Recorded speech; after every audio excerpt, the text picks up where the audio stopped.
Hi friends, welcome back to Aishu recipe. ಇವತ್ತು ನಾನು ನಿಮಗೆ ಬೆಣ್ಣೆ ತೆಗೆದು ಅದರಿಂದ ತುಪ್ಪನ ಹೇಗೆ ತೆಗೆಯೋದು ಅಂತ ಹೇಳ್ಕೊಡ್ತೀನಿ.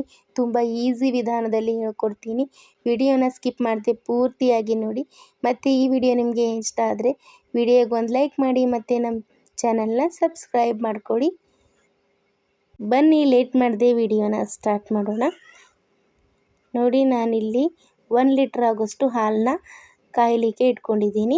ಗ್ಯಾಸ್ ಫ್ಲೇಮ್ನ ಆದಷ್ಟು ಕಡಿಮೆಯಲ್ಲಿ ಇಟ್ಬಿಟ್ಟು ನಿಧಾನವಾಗಿ ಹಾಲನ್ನ ಕಾಯಿಸ್ಕೊಳ್ಬೇಕು. ಹಾಲು ಚೆನ್ನಾಗಿ ಈ ಥರ ಉಕ್ಕಿ ಬರುವವರೆಗೂ ಕಾಯಿಸ್ಕೊಳ್ಬೇಕು.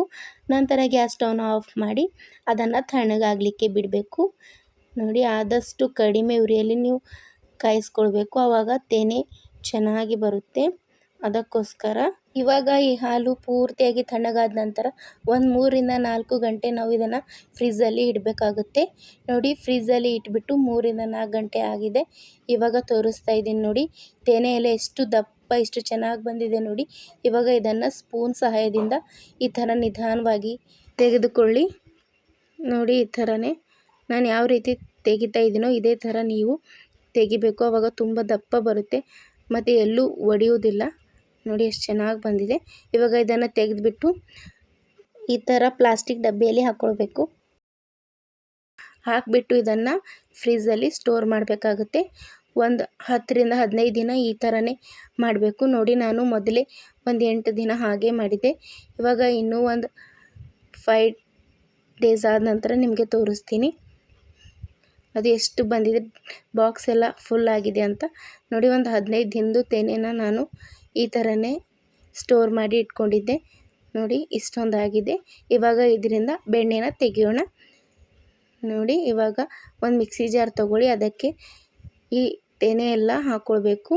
ನೋಡಿ, ಅರ್ಧ ಹಾಕ್ಕೊಂಡ್ಬಿಟ್ಟು ಇನ್ನರ್ಧ ಇನ್ನೊಂದು ಸಲ ಮಾಡ್ಕೊಳ್ಬೇಕು. ನೋಡಿ, ಇವಾಗ ಇದನ್ನು ಹಾಕಿಬಿಟ್ಟು ಇದಕ್ಕೆ ಒಂದು ಅರ್ಧ ಗ್ಲಾಸ್ ಆಗೋಷ್ಟು ತಣ್ಣೀರನ್ನ ಹಾಕ್ಕೊಳ್ಬೇಕಾಗುತ್ತೆ. ಆದಷ್ಟು ತಣ್ಣಗಿರೋ ನೀರನ್ನೇ ನೀವು ಯೂಸ್ ಮಾಡಬೇಕು. ನೋಡಿ, ಇವಾಗ ಇದನ್ನು ಮಿಕ್ಸಿ ಮಾಡ್ಕೊಂಡು ಬರ್ತೀನಿ. 1-2 ಮಿನಿಟ್ಸ್ ಇದನ್ನು ಮಿಕ್ಸಿ ಮಾಡಿದ ನಂತರ ಅದಕ್ಕೆ ಮತ್ತೆ ಒಂದು 5ರಿಂದ 6 ಐಸ್ ಕ್ಯೂಬ್ಸ್ ಮತ್ತು ಒಂದು ಸ್ವಲ್ಪ ತಣ್ಣಗಿರೋ ನೀರನ್ನ ಹಾಕಿಬಿಟ್ಟು ಇನ್ನೂ ಒಂದು 2 ಮಿನಿಟ್ಸ್ ಹಾಗೆ ಮಿಕ್ಸಿ ಮಾಡ್ಕೊಳ್ಬೇಕು. ನೋಡಿ, ಆವಾಗವಾಗ ಸ್ವಲ್ಪ ಸ್ವಲ್ಪ ತಣ್ಣೀರನ್ನ ಹಾಕಿಬಿಟ್ಟು ಮಿಕ್ಸಿ ಮಾಡ್ಕೊಳ್ಬೇಕು. ನೋಡಿ, ಹಾಲು ಸಪ್ರೇಟ್ ಆಗಬೇಕು ಮತ್ತು ಬೆಣ್ಣೆನೂ ಸಹ ಸಪ್ರೇಟ್ ಆಗಬೇಕು. ನೋಡಿ, ಇವಾಗ ನಮಗೆ ಇದರಲ್ಲಿ ಬೆಣ್ಣೆ ಕಾಣಿಸ್ತಾ ಇದೆ ನೋಡಿ. ಈ ಥರ ಬರೋವರೆಗೂ ನೀವು ಮಿಕ್ಸಿ ಮಾಡ್ಕೊಳ್ಬೇಕು. ನೋಡಿ, ಇವಾಗ ಎಷ್ಟು ಚೆನ್ನಾಗಿ ಬೆಣ್ಣೆ ಎಲ್ಲ ಬಂದಿದೆ. ಇವಾಗ ಇದನ್ನು ಒಂದು ಪಾತ್ರೆಗೆ ಹಾಕ್ಕೊಳ್ತೀನಿ. ಹಾಕ್ಕೊಂಡ್ಬಿಟ್ಟು ಇನ್ನೂ ಇರೋ ತೆನೆಯನ್ನು ಅದೇ ರೀತಿ ಮಿಕ್ಸಿ ಮಾಡ್ಕೊಂಡ್ಬಿಟ್ಟು ಅದನ್ನು ಅದೇ ಪಾತ್ರೆಗೆ ಹಾಕ್ಕೊಳ್ತಾ ಇದ್ದೀನಿ. ನೋಡಿ ಎಷ್ಟು ಚೆನ್ನಾಗಿ ಬೆಣ್ಣೆ ಎಲ್ಲ ಬಂದಿದೆ ನೋಡಿ. ಇವಾಗ ಇದು ಬೆಣ್ಣೆ ಎಲ್ಲ ನಾವು ಈ ಥರ ಉಂಡೆ ಥರ ಮಾಡ್ಕೊಳ್ಬೇಕು. ನೋಡಿ, ಅದರಲ್ಲಿರೋ ಎಲ್ಲ ನೀರಿನ ಅಂಶನೂ ತೆಗೆದಬೇಕು. ನೋಡಿ, ಈ ಥರ ಪ್ರೆಸ್ ಮಾಡಿಬಿಟ್ಟು ನಾವು ಒಂದು ಉಂಡೆನ ಮಾಡ್ಕೊಳ್ಬೇಕು. ನೋಡಿ, ಇವಾಗ ಬೆಣ್ಣೆ ರೆಡಿಯಾಗಿದೆ. ಎಷ್ಟು ಚೆನ್ನಾಗಿ ಬಂದಿದೆ ನೋಡಿ. ಈ ಬೆಣ್ಣೆನ ನಾವು ಇವಾಗ ತಣ್ಣೀರಲ್ಲೇ 1-2 ಸಲ ತೊಳ್ಕೊಳ್ಬೇಕಾಗುತ್ತೆ. ತಣ್ಣಗಿರೋನೇ ನೀರು ಯೂಸ್ ಮಾಡ್ಕೊಳ್ಬೇಕು. ನೋಡಿ, ಇವಾಗ 1-2 ಸಲ ಇದೆ ನಾನು ಯಾವ ರೀತಿ ತೊಳ್ಕೊಳ್ತಾ ಇದ್ದೀನಿ ನೋಡಿ. ಇದೇ ರೀತಿ ತೊಳೆದ್ಬಿಟ್ಟು ಇವಾಗ ಇದನ್ನು ಕಾಯಿಸ್ಬಿಟ್ಟು ತುಪ್ಪ ಮಾಡೋದು ಹೇಗೆ ಅಂತ ಹೇಳ್ಕೊಡ್ತೀನಿ. ಇಲ್ಲಾಂದರೆ ಈ ಬೆಣ್ಣೆನ ಹೀಗೆ ನೀವು ಫ್ರೀಝರಲ್ಲಿ ಇಟ್ಬಿಟ್ಟು ನೀವು ಯೂಸ್ ಮಾಡ್ಕೊಳ್ಬೋದು. ನೋಡಿ, ಇವಾಗ ಅದನ್ನು ತುಪ್ಪ ಹೇಗೆ ಮಾಡೋದು ಅಂತ ಹೇಳ್ಕೊಡ್ತೀನಿ ಬನ್ನಿ. ನೋಡಿ, ಗ್ಯಾಸ್ ಸ್ಟವ್ನ ಆನ್ ಮಾಡಿಬಿಟ್ಟು ಒಂದು ದಪ್ಪ ತಳ ಇರೋ ಪಾತ್ರೆನ ಇಟ್ಕೊಂಡ್ಬಿಟ್ಟು ಆ ಬೆಣ್ಣೆನ ಅದಕ್ಕೆ ಹಾಕಿಬಿಟ್ಟು ಅದನ್ನು ಕರಗಲಿಕ್ಕೆ ಬಿಡಬೇಕು. ಕರಗಿದ ನಂತರ ಅದು ಚೆನ್ನಾಗಿ ಕಾಯಿಸ್ಕೊಳ್ಬೇಕು. ನೋಡಿ, ನಾವು ತುಪ್ಪನ ಎಷ್ಟು ಚೆನ್ನಾಗಿ ಕಾಯಿಸ್ಕೊಳ್ತೀವೋ ಅಷ್ಟೇ ಟೇಸ್ಟಿಯಾಗಿರುತ್ತೆ.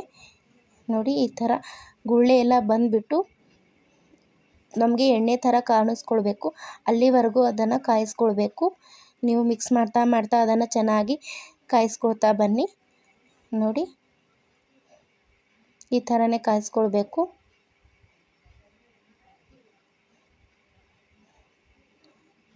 ಅದು ಒಂದು ಸ್ವಲ್ಪ ಲೈಟಾಗಿ ಗೋಲ್ಡನ್ ಕಲರ್ ಬರೋವರೆಗೂ ಕಾಯಿಸ್ಕೊಳ್ಳಿ. ನೋಡಿ, ಇವಾಗ ನಿಮಗೆ ಗೊತ್ತಾಗ್ತಿದೆ ಅಂದ್ಕೊಳ್ತಾ ಇದ್ದೀನಿ. ನೋಡಿ, ಅದು ಎಣ್ಣೆ ಥರ ಆಗಿದೆ ಮತ್ತು ಗುಳ್ಳೆ ಎಲ್ಲ ಕಡಿಮೆ ಆಗಿದೆ. ನೋಡಿ, ಇವಾಗ ಕಲರ್ ಸಹ ಸ್ವಲ್ಪ ಚೇಂಜ್ ಆಗಿದೆ. ಇವಾಗ ಈ ತುಪ್ಪ ರೆಡಿಯಾಗಿದೆ. ನೋಡಿ, ಇವಾಗ ಇದನ್ನು ಗ್ಯಾಸ್ ಸ್ಟವ್ನ ಆಫ್ ಮಾಡಿ ತಣ್ಣಗಾಗಲಿಕ್ಕೆ ಬಿಡಬೇಕು. ತಣ್ಣಗಾದ ನಂತರನೇ ನೀವು ಇದನ್ನು ಸೋಸ್ಕೊಳ್ಬೇಕಾಗುತ್ತೆ. ನೋಡಿ, ಇವಾಗ ಇದು ರೆಡಿಯಾಗಿದೆ. ಇವಾಗ ಇದನ್ನು ತಣ್ಣಗಾದ ನಂತರ ಸೋಸ್ಬಿಟ್ಟು ತೋರಿಸ್ತೀನಿ ನೋಡಿ. ಇವಾಗ ಇದನ್ನು ಸೋಸ್ಕೊಳ್ತಾ ಇದ್ದೀನಿ ನೋಡಿ. ಪೂರ್ತಿಯಾಗಿ ತಣ್ಣಗಾದ ನಂತರ ನೋಡಿ ಈ ಥರ ಸೋಸ್ಕೊಳ್ಬೇಕು ನೋಡಿ. ಎಷ್ಟು ಚೆನ್ನಾಗಿ ತುಪ್ಪ ಎಲ್ಲ ರೆಡಿಯಾಗಿದೆ. ಅಷ್ಟೇ ಟೇಸ್ಟಿಯಾಗಿ ಬರುತ್ತೆ. ನೀವು ಮನೆಯಲ್ಲಿ ಒಂದು ಸಲ ಟ್ರೈ ಮಾಡಿ ನೋಡಿ. ಇದು ಪ್ಯಾಕೆಟ್ ಹಾಲಿಂದ ಅಲ್ಲ, ಮನೆ ಹಾಲಿಂದನೇ ಮಾಡಿರುವುದು. ಪ್ಯಾಕೆಟ್ ಹಾಲಿಂದ ಆದರೆ ತೇನೆ ಅಷ್ಟು ಚೆನ್ನಾಗಿ ಬರೋದಿಲ್ಲ ನೋಡಿ. ತುಪ್ಪ ತೋರಿಸ್ತಾ ಇದ್ದೀನಿ. ಇವಾಗ ಇದನ್ನು ಒಂದು ಸ್ಟೀಲ್ ಡಬ್ಬದಲ್ಲಿ ಹಾಕಿಬಿಟ್ಟು ನೀವು ಸ್ಟೋರ್ ಮಾಡಿ ಇಟ್ಕೊಳ್ಬೋದು ನೋಡಿ. ನಾನಿಲ್ಲಿ ಸ್ಟೀಲ್ ಡಬ್ಬದಲ್ಲಿ ಹಾಕಿಬಿಟ್ಟು ಅದನ್ನು ಸ್ಟೋರ್ ಮಾಡಿ ಇಟ್ಕೊತೀನಿ ನೋಡಿ. ತುಪ್ಪ ತೆಗೆಯುವ ರೆಸಿಪಿ ನಿಮಗೇನಾದರೂ ಇಷ್ಟ ಆದರೆ ಈ ವಿಡಿಯೋಗೆ ಒಂದು ಲೈಕ್ ಮಾಡಿ, ಶೇರ್ ಮಾಡಿ ಮತ್ತು ನಮ್ಮ ಚಾನಲ್ ಸಬ್ಸ್ಕ್ರೈಬ್ ಮಾಡ್ಕೊಳ್ಳಿ. ಮುಂದಿನ ಎಲ್ಲ ಹೊಸ ವಿಡಿಯೋಗಳಿಗಾಗಿ ಪ್ಲೀಸ್ ಬೆಲ್ ಐಕಾನ್ನ ಕ್ಲಿಕ್ ಮಾಡಿ ಆಲ್ ಆಪ್ಷನ್ನ ಸೆಲೆಕ್ಟ್ ಮಾಡ್ಕೊಳ್ಳಿ.